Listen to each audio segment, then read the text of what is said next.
I'm not Tesh. My name is Penny Benson. I'm just doing this so I can keep an eye on my phone and the time. I used to cover the data center market for CBRE, and prior to that, 451 research. So I've got quite a lot of experience looking at the market, particularly in Europe and emerging markets as well, which we'll be talking about today.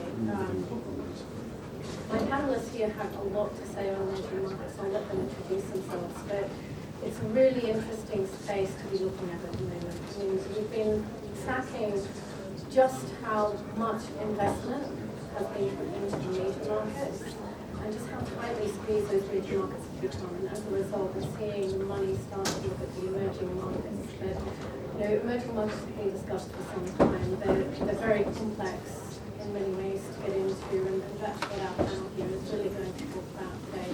They've been able to do this quite successfully so far. So I'm going to get them each to introduce themselves, starting with Tesh at the end from Africa Data Centers. If you can just let us know about your own business, but also paint a picture of the landscape of your region of the world and what's taking place, what's sort of, really bringing interest from the data center perspective at the moment. Sure, thank you, Penny, and much more attractive Tesh than the real Tesh. So just under the heading of getting to know your audience, how many people here are service providers? How many people are advisory or consultancy towards the industry? And then how many actual users of data centers or customers? Okay, good, so I can mention everyone by name. So Tesh Travasa, I've been in the industry over 25 years, which only means that I get to call all my mistakes experience now.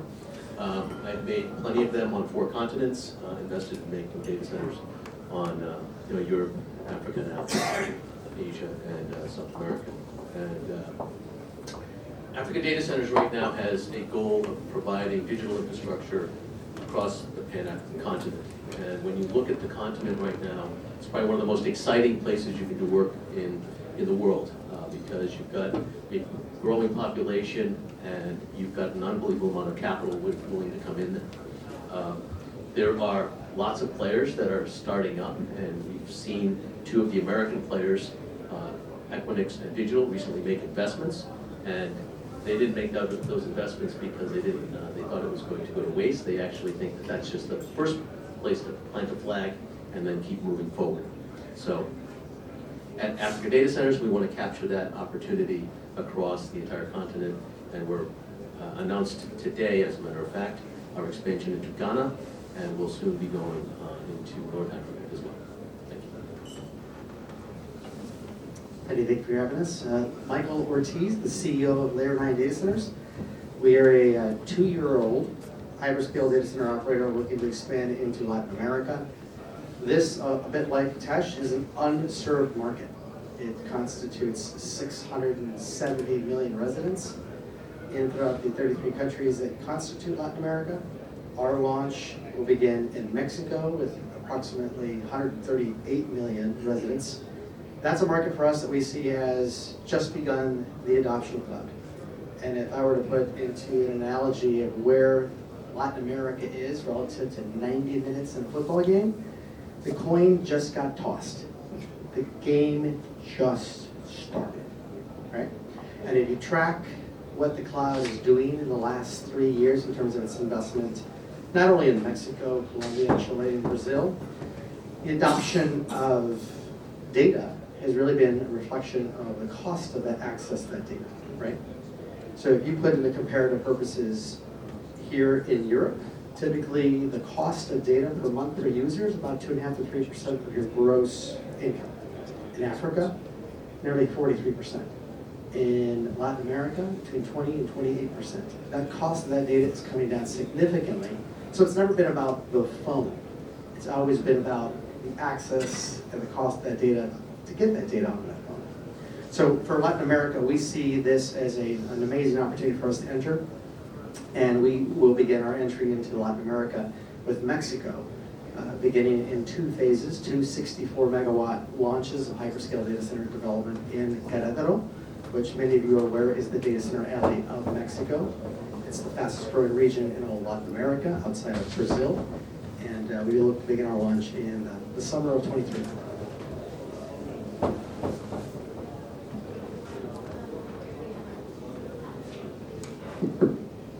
Hi, I'm Tim Baucher, founder of and CEO of Content Switch. I've been in this industry for 25 years, from Global Switch all the way through to Content Switch. I don't know how that happened. But we are a small operator, primarily based out of the Middle East. We started just pre-pandemic and have 4 data centers under construction and operational, with another 4 coming in the next 18 months. So it's been a very, very rapid growth. In the Middle East, we've seen a very, apart from a lot of sound, we've seen a lot of digitalization, a lot of investment, a lot of government wanting to invest in the cloud and associated infrastructures. And we continue to see a very large growth opportunity, particularly in Saudi Arabia and Qatar and in the UAE. Hi, my name is Narendra, founder of RegBank Data Center. It's a hyperscale data center platform based in India. So we are building in Mumbai, Chennai, Delhi, and Kolkata. These are the primary locations, and we are building close to 0.5 gigawatt in phases, not in one go. But India market, if we talk about 1.4 billion people, out of 500 million people, 700 million people are online and consuming a lot of data. So it's a home market for WhatsApp, Facebook. More than 500 million users consume YouTube daily basis. So it's a largest market. Data cost is lower than $1. Now after Jio launch, their operations it got reduced by 90%.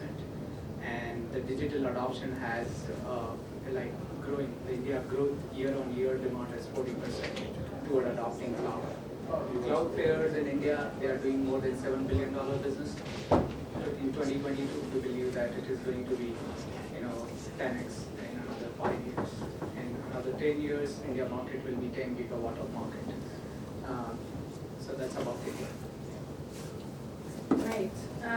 So obviously, of course, all these emerging markets, it's a combination of rising use of data. I think there's been conversations in our discussions prior to this panel where it's also about the decreasing cost and being able to access that data and just the sheer population that can be serviced in these markets.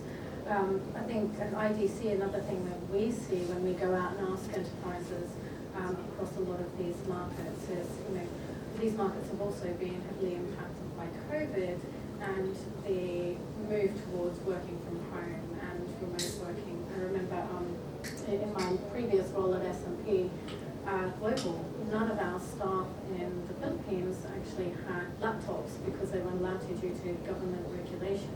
So all of a sudden you're enabling all these people to be able to work from home as well, which I think is an important thing to mention. Another thing that I believe is opening up some of these markets, and this is one for you, Tesh, is the submarine cable growth that we've seen. Can we just touch on that and maybe what that has done for the African market? Sure. So most people know that a lot of the African content and data that was coming out of Africa would traverse through Europe. And now we have 2 major cables, one going down the western coast of Africa, the continent, and one going all the way around. And they're landing in every major city coming off of it. And a couple of $100 million, close to billions of dollars of investment in that. And now you're seeing that give you multiple access routes across. And there's, of course, the Angola cable system that also goes from Angola over to Brazil. So you can start seeing multiple access points getting out of Africa, which is the key to having good service in the market, right? I don't know who the wise man once said, but the data center without fiber is like a car without wheels. So we need the fiber connectivity to be the basis and the foundational element of any emerging market. And Tim, I guess another aspect would be just the increasing government interest and the want of governments around the world to have digital infrastructure in their country. Is this something you've seen across the Middle East, for example? Yeah, the Middle East is crazy for digitalization. The uptake on content and the availability of content is becoming more accessible through international cables. But the real challenge is that although the digitalization is coming, the regulations, the permitting, the access to power, all those things have their own challenges because data centers, for example, in Saudi wasn't even a planning permit approval for any such thing until the Uptime Institute created one for them. So it's very much the challenge from permitting, power, all those different elements, pulling them all together and showing the government departments and the industrial zones and the free zones that you would naturally migrate towards, how that's going to work, and the amount of business plans and effectively mini roadshows that we've had to do over the last 3 years to educate effectively the planners and the permitters to allow us to build what we're currently building. So before, we're going to talk about sort of investment and availability of funds in these markets next, but before I get to that, I've just got a question for Michael. I'm just interested in, being a relatively new company that kind of formed and looked at, obviously a long time before you sort of announced you're even doing this, what the opportunities might be in emerging markets. Was your decision to be a data center operator in an emerging market? Or was it a decision to, and then you went and chose which emerging market you're going into? Or was it a decision to service Mexico, for example? Was there something behind that? Yeah, sure. The quick decision that we made was that our customers told us to go to Mexico. So many of the founders, the investors in within Layer 9 are former alumni of Digital Realty and Fabros. I most recently just left Fabros when we sold to Digital Realty 3 years ago. And when we decided to go back into the market, we asked ourselves, we want to go back into a market like the United States, where there are certain inflection points you have overpriced, overbuilding, and as a result, that imbalance in supply demand at one point allowed her pricing in Ashburn to crater. I mean, we're talking about the #1 market in the world, right? A market that leased 700 megawatts last year, right? They leased more than the entire size of Europe combined. But that market, in 2 years, saw pricing crater from about $115 a kilowatt for a 5 megawatt deal down into the mid-70s. It's full service gross. That compression in yields made our investment into a market like the Americas less attractive, right? What it comes down to is, we're building for cheaper now. We're building, Tesh and I have been building data centers for a long time. We've been building data centers on the time it was 9 million a megawatt, 8 million a megawatt. Now it's coming down into the 6s, 6.5 range, 7. But if you can't control your rent, the investors and the banks have to ask themselves, where's this rotation now taking us, right? Because you've got a lot of private equity that says, I like this space. I'm coming out of office. Office is getting crushed. In the United States specifically, the top 10 MSA markets, average vacancy for Class A office space is about 35%. Beam of high-powered light through downtown LA, and you will see series of high-rise towers where people have moved out, because now with a workforce that's distributed, Disney doesn't have to have its 20,000 employees working in A, B, and C building. 60% of their workforce now works remote. So as a result, the rotation now into this new emerging market class, Africa, Asia, has now enabled us to be able to get access to capital that is willing to take yields at a 7, at an 8, and a 9, and put a lot of money behind that. Now, we aren't going to that market spec. Again, I started my conversation with our customers led us there. Our customers told us it's an underserved market. You have to help us, right? That market is not being served adequately by the for hyperscale development. Mexico was a market 10 years ago that a big deal was 2 megs, right? But let's put that in perspective. In America, right, the United States and Ashburn, a big deal 10 years ago was 2 megs. And now, table stakes for the cloud are 20, 25 megawatt drop down increments. And when they take down the 25 megs, they want to know how you're going to get it to 50 megs, 75 megs. Where are you going to take me in my second node, right? Because these guys build in triads. So if you're good enough to win the first deal, it's great. But you've got to have the capital to back you to go into the second market. into the tertiary market to be able to support them. Tesh, is it the same in Africa? I mean, obviously, I don't think we've seen the same massive cloud movements as we have in Latin America, and maybe we're not necessarily talking about 10 megawatt plus kind of deals as well in that market yet. Is there a different propensity for risk that your investors have to have and different types of capital allocation? Yes, is the single word answer, and I think the more nuanced and complex answer is you have to have patience if you're going to invest in Africa.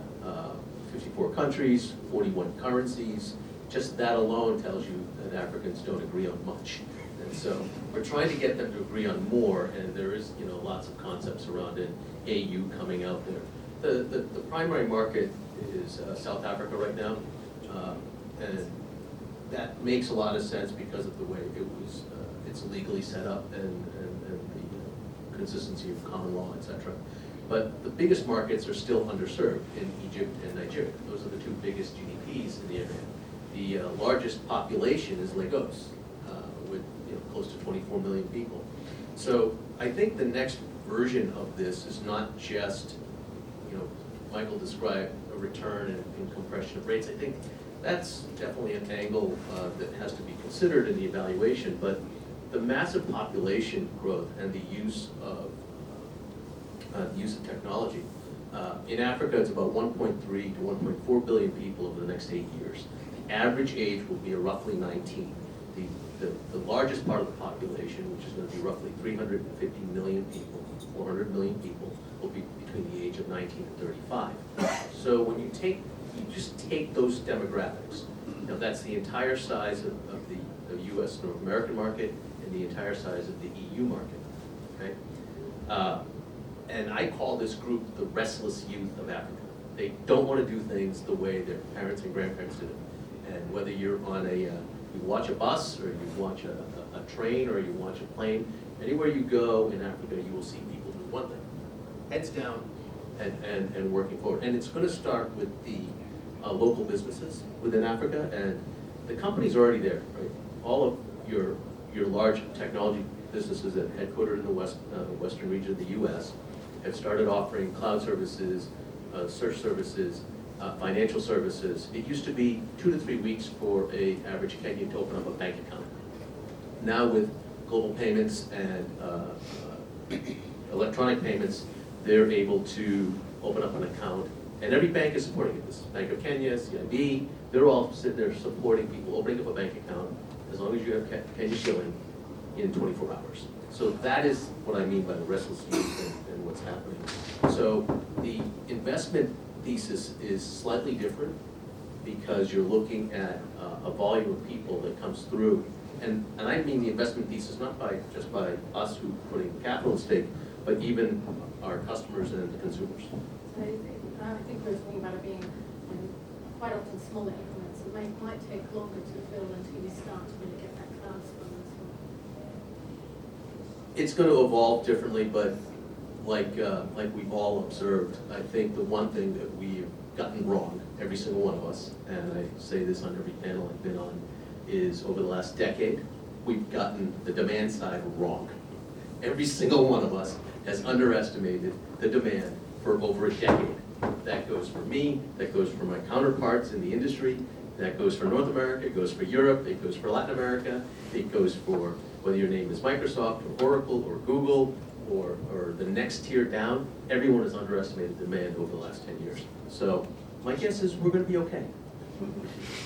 Narendra, so you've obviously come at this from a different perspective because you are an Indian company that started up in an emerging market, and you've grown from quite small. You've had hosting business, grown into now looking at doing hyperscale-sized kind of data centers to cater for cloud demand. What kind of interest do you then see in your business? Because obviously, investment is not just about funding new companies going into these markets. A lot of it is about M&A, partnering, etc. Yeah. So India has an advantage and disadvantage too. Disadvantage means there are a lot of challenges in if a new company want to enter into India, without local company, they cannot grow, they cannot build, because permitting is a key in India.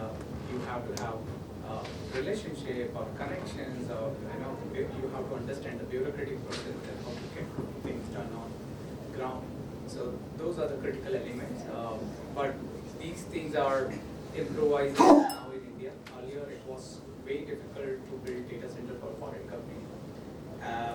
So the new companies who is entering in India, it's like partnership or JV or acquiring. So acquisition now there's hardly few platforms left for acquisition. So it's the foreign companies are doing JV, and in last 2 years we have seen that every alternative month deal announced that somebody is investing close to 2 billion, 1 billion, half a billion. And the government is also now eyeing on this business because more than $10 billion announcement happened so far in India. So it's a huge market, and they are easing down the policies and the framework. They are creating a framework to make everything available, like power, water, and the permits. These are the three key elements. Yeah. What would you say are some of the biggest risks in actually investing in India at the moment? And it's kind of interesting as an emerging market because there's quite a number of operators in that already. So risk is, so closer to the any political party is a risk, like big houses are closer, so that could be a risk, but advantage at this point of time that you are associated with the party and things are very smooth for you at this point of time. But it could be a risk for a longer term, and data center is long-term business. So that's one risk. Political instability, I believe not there in India now, because the existing government is proactive for business, and so those are the not risk. Power, some region power is risk, that in Mumbai, like it's crowded and the power, the many announcements happened in the past, and more than 400 megawatt is developed in Mumbai. So power is going to be challenged, but it will solve over a period of time. As market just started, so as such, no big challenges, small hurdles, it will get over a period of time. I guess most markets face some element of political instability at the moment, even the major ones today, and the power challenges, but it's a bit different when you've got a market that's just emerging. Tim, I know some of the risks in the Middle East are sort of really pertaining around connectivity. Can you talk us through some of those, some of the challenges?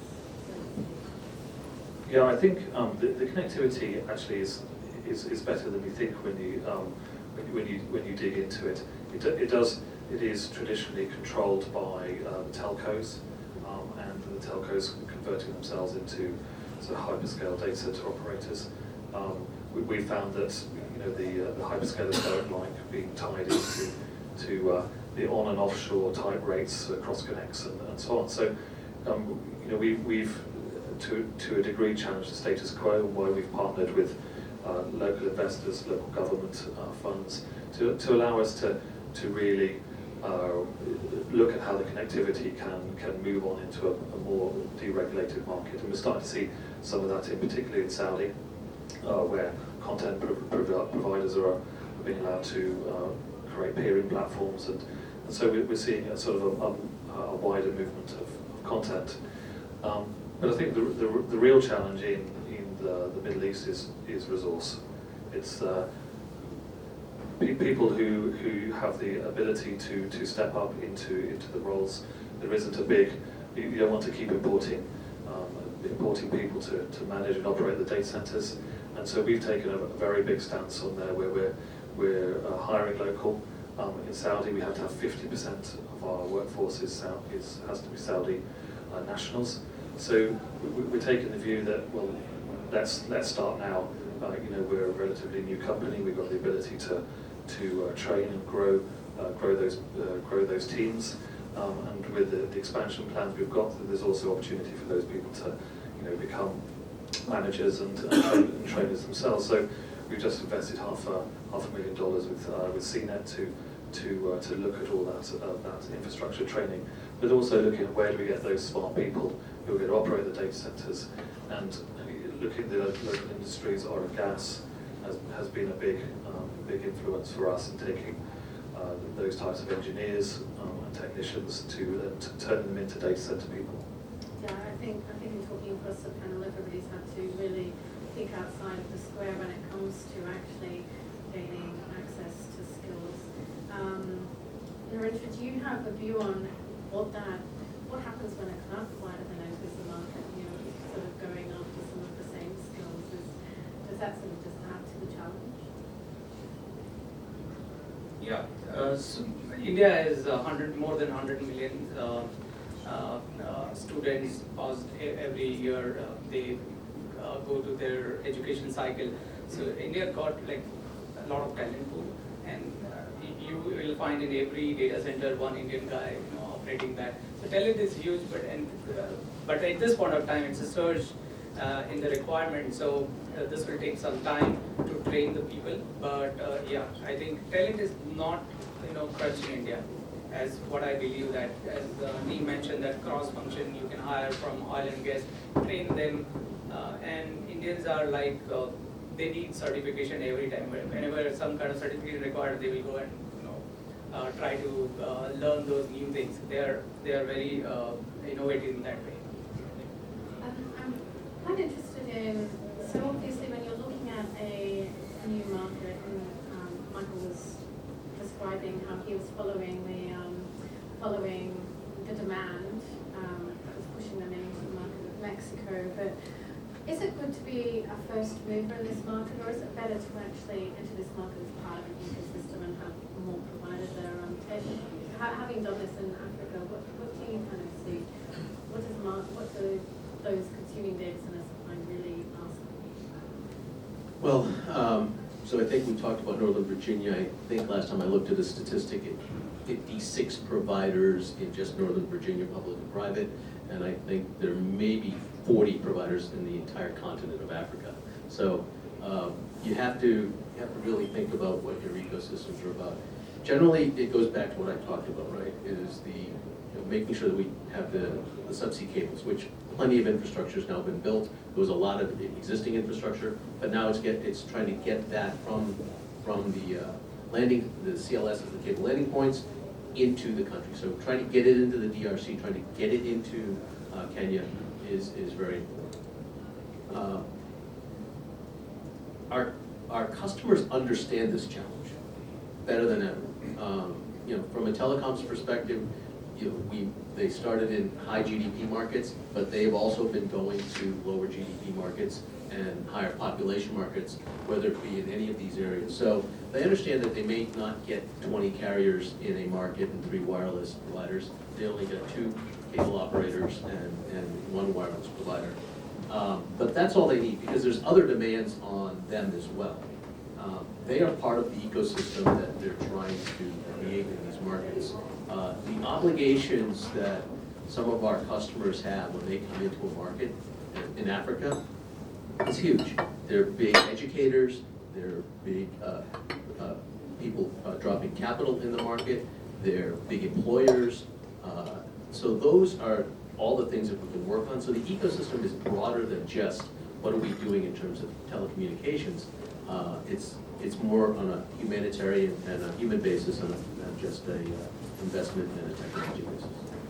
Let's talk very much about relationships and supply chain as well today as well. And Michael, I know you had to think pretty hard about your supply chain going into Mexico. Do you just talk us through how you've overcome, or what's your lesson in going into an emerging market and building a supply chain that has some level of resilience? I think, as my dad told me once in my life, younger, never burn a bridge. Because when you have times like this, you have to rely on the relationships to get you through these tough times, right? And whether that's sourcing gen sets out of Singapore or ATS switches out of Australia, or pulling transfer gear out of Canada, we have to have a diversified pool to tap into. Within the United States, for example, most of the builders of data centers are relying upon 3 or 4 major OEMs providing the transformers, PDUs, ATS switches, which is now giving lead to 60, 65, 70 weeks of lead time to get transformers. That trickles all the way up to the utility providers who are now ordering those transformers as well to build. Dominion, for example, isn't able to find enough transformers to deliver power to feed that market. And as a result, Ashburn is in a constrained power situation, which is really kind of a thing you never thought would happen. Dominion and Novec are among the best in the country in trying to forecast where that demand is at, to Tesh's point. No one's ever gotten it right? The line's always redrawn as to where it's going. But for us, building in Mexico created even a number of higher level of enumerated problems. Do you build in the United States? Do you build in Mexico? Do you assemble prefab in Arizona? Do you have part of this shipped on a boat from Australia? All that comes with a cost, right? And what we have found in our time doing this is one thing you don't get back is time. You could figure out a way to creatively lower your cost. But if your customer is telling you, Oracle or Microsoft, they need 25 megawatts lit by this date, and this date, and you contractually sign to that, you better start figuring out really quick your secondary or tertiary suppliers as a backup on B plan and C plan. Because in this environment, something is going to go wrong, and in these emerging markets, I'm going to go on a limb here, that risk is heightened, right? Because you're not within the last mile. You're not sitting in Toronto or Montreal or sitting in Frankfurt or Paris or London.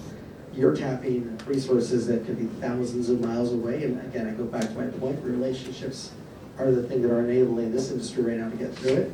And you gotta be careful about burning that bridge if you're the OEM, because if you're furnishing Equinix, I don't know any years from Equinix, and they're buying 3 years of lead time on the transformers, okay, that may be good for earnings, but imagine when that bubble blows off, right? And you've alienated 15 other accounts to service Equinix. You have to level set and be able to diversify your revenue stream as well. So we're seeing also, even the big guys can't get all the equipment they want because the OEMs are telling them, I have to cap you.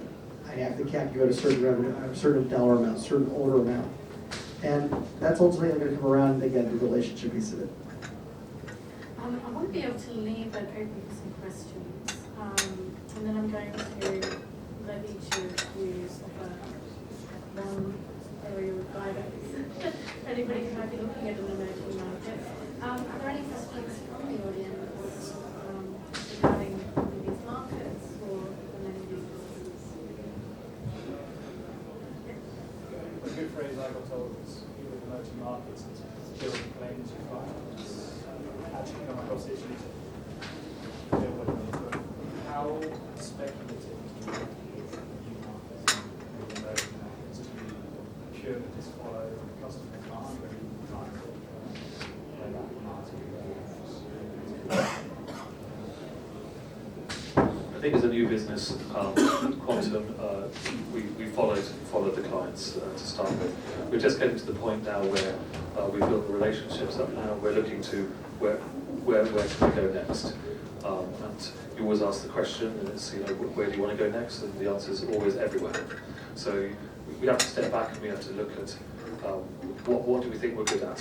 Are we going to ever compete with the big boys as the operator we are? Probably not. So we look for much more niche, harder locations to go to.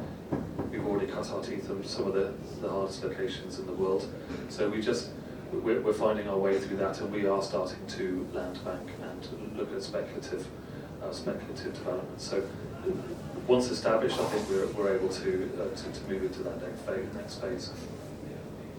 Yeah, I would agree. I think you have to, there's primary markets that are leading GDP and leading population markets, and then there's second markets that are going to be also important to everyone. And remember, there are enterprises in all of these markets as well that are growing, and they're the basis for the stability, right? Because if you have a good financial services, a good healthcare, and all these other just traditional businesses that run in good cities across all of our continents, that's going to be the baseline for what we'll get into. So it's a combination of having existing infrastructure, being able to scale that, and then you have to take some educated guesses on the next one. Brilliant, and I think we are almost out of time, but Hi, I'm Will, hiding behind the column here. With it, in mature markets, it's quite easy to raise debt. You can raise straight debt, mezz debt, convertible loans, and all the rest. Whereas in newer markets, it's all about an equity play. It's very difficult to get hold of debt. Does anybody have a view on whether there's an opportunity somewhere to create some sort of debt fund that could? Because as Tesh was saying, most of this growth is inevitable. So if you're coming in with a CLA or something like that, I think you're going to make out like a bandit in this business. Well, I think you're seeing the creativity of the financial markets in the U.S., right? After years of not having a CMBS market, and you finally got 3 deals done in multi-billions of dollars, right? So it's only a matter of time that that's going to move into Africa. But if 50% of what the last panel said is going to be true, there's no shortage of capital, because there are lots of other impact type investment funds out there that are trying to figure out a way to put more money to work in areas that need it. And the developed markets are going through a little bit of schizophrenia right now, right? We want every piece of megabit and megawatt, and we want every digital piece of technology, but we want everything to be green, everything. And those are trade-offs, right? You couldn't build. We were on a lockdown in Amsterdam for months. We couldn't build in other areas across the country, and people were putting their hands up saying no more. That's not happening in Africa, Sao Paulo, and the other markets, right? They want infrastructure. They clap when a Google or a hyperscaler or an Oracle, anyone comes in and says, hey, we're going to offer new services here for the enterprises to make their businesses faster and make life better for all Africans. So I think that the equity side is going to lead. It's going to come from, we have a lot of funding from the World Bank. Those are thoughtful advisors and investors, and I think the debt vehicles will always come because there's creative people always looking to put money to work in these markets. Yeah, I was just going to add to that. One thing has not changed, whether it's private equity or the banks. I don't know how many banks, how many people here are in the financing business of financing these data centers in the room? Raise your hand, be proud. Absolutely, absolutely. So whether it's PE or it's a Santander Bank or it's a KKR, it's risk management. That's all I care about, right? It's risk management of the asset and making sure that they were properly rotating out of that asset at the proper time. PE is even more sensitive to it because of the funds they're structured. They have sometimes 5, 7, 8, 9, 10-year exit plans, and they have to rotate out of the asset. Here's the good news, because office is getting crushed, and if you want to do work in industrial, you're buying at 2 caps, even with compression. Real strong opinion on office. There may be some office generals. Yeah, that's fine. That's why I'm not in office. So there's a reason for that. But on the industrial side, you want to buy a quality portfolio in Long Beach, California. You're paying a 2 cap, right? You're getting a little over 40 bips yield over a 10-year treasury. The reality is that this asset class is still very much in its growth phase. The debt markets, I tell you, in just 10 years have just exponentially increased in terms of the banks. I mean, I remember 20, 25 banks were into this business 10 years ago, and now it's north of 50 banks. Every private equity fund that I know has an infrastructure fund in it to invest in either cell towers, edge compute, digital infrastructure, submarine cables.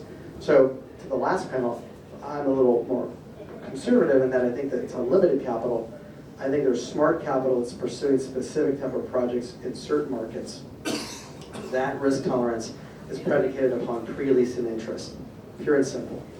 I wouldn't be able to get the debt financing that I'm going to get from my bank group to build in Mexico without having had a funnel of CSPs that said, you build it, I'll take it. Let's make this fun. Okay. Yeah. You would build a data center on the moon or Mars if you had a tenant already signed up for 90% of the asset. And I don't care who your bank is and where it came from, that's easy, okay?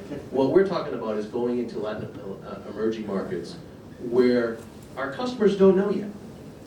They don't know what their demand is. They know they'll double in 5 years, but they don't know where their starting point is and they don't know the increments between them. So it has to be prudent capital that's willing to take a little bit of risk, understanding that there are a lot more economics than just how many megawatts you're gonna buy. And that's what if you're focusing on in the emerging markets, you have to have just slightly different conversations with your clients. And it can't just be, yeah, I can build you 45 megawatts in a hyperscale environment, because that, quite frankly, is the easy part. I've already got someone signed up for the lease. So. Okay, we might have to stop there, because I'm getting the evil eye. The break is now Thank you. for 20 minutes, and then we're back to it. Thank you.